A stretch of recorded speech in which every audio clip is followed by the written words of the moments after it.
rights protest by Mexican-American students in Edcouch, Texas, has spread to 2 other locations in the Rio Grande Valley. The story of that movement from Ed Reagan.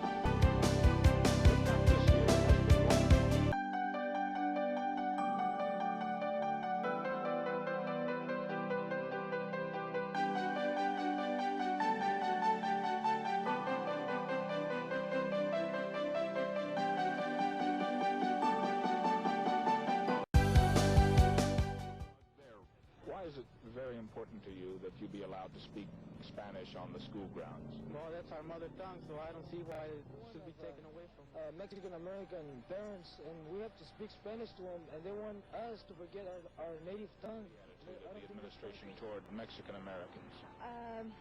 Well, on my opinion, they have always been pushing us, and I think it's time for us not to be pushed around so much like they have.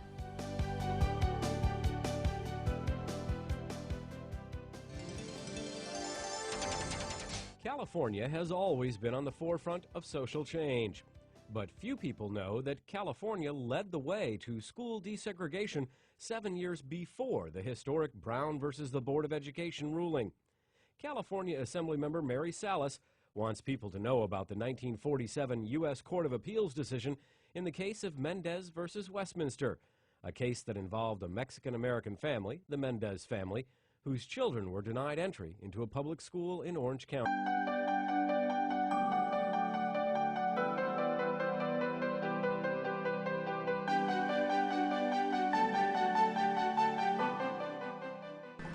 Despite the earlier efforts to improve education, a half-century of frustration was about to explode in the East Los Angeles schools. This was a time in which enough Chicano students had gained mastery of the tools that were necessary to shake up the system and had taken the ideals of the country to heart. And so we protested for our rights.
Administrators are saying that we're disrupting the educational process. That's not so.